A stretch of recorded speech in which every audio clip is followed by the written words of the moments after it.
Long, long ago, there lived at the foot of the mountain a poor farmer and his aged widowed mother. They owned a bit of land which supplies them with food, and they were humble, peaceful, and happy. Shining was governed by a despotic leader who, though a warrior, had a great and cowardly shrinking from anything suggestive of failing health and strength. This caused him to send out a cruel proclamation. The entire province was given strict orders to immediately put to death all aged people. These were barbarous days, and the custom of abandoning old people to die was not uncommon. The poor farmer loved his aged mother with tender reverence, and the order filled his heart with sorrow. But no one ever thought twice about obeying the mandate of the governor, so with many deep and hopeless sighs, the youth prepared for what at that time was considered the kindest mode of death.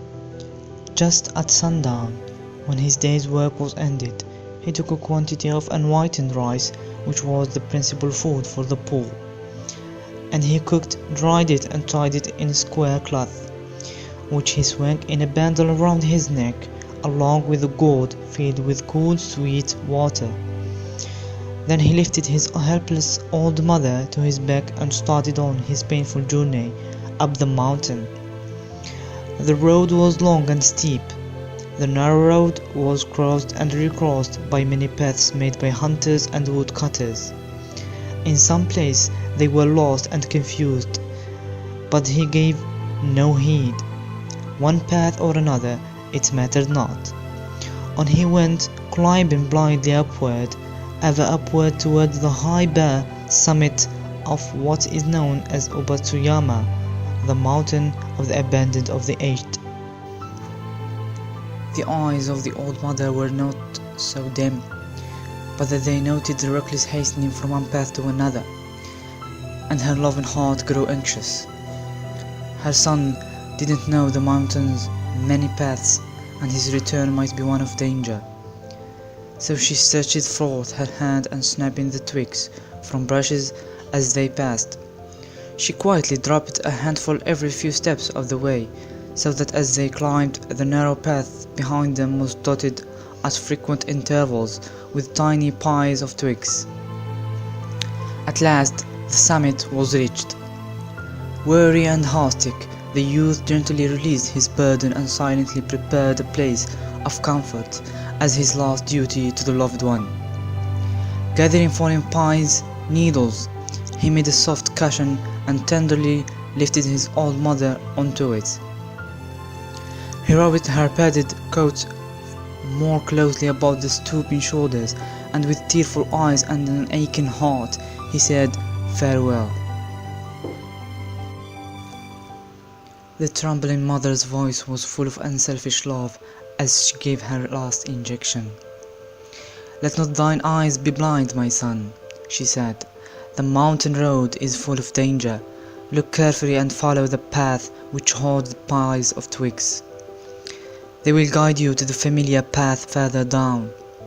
The son's surprised eyes looked back over the path, then at the poor old, shriveled hands all scratched and soiled by their work of love. His heart broke within, and bowing to the ground, he cried aloud, "Oh, honorable mother, your kindness breaks my heart. I will not leave you. Together we will follow the path of twigs, and together we will die."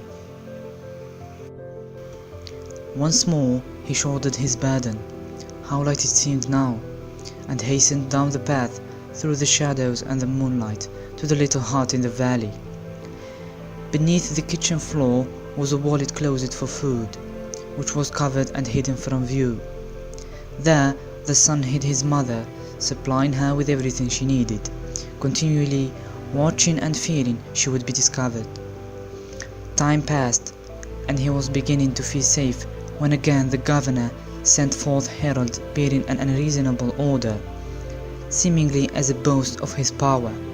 His demand was that his subject should present him with a rope of ashes.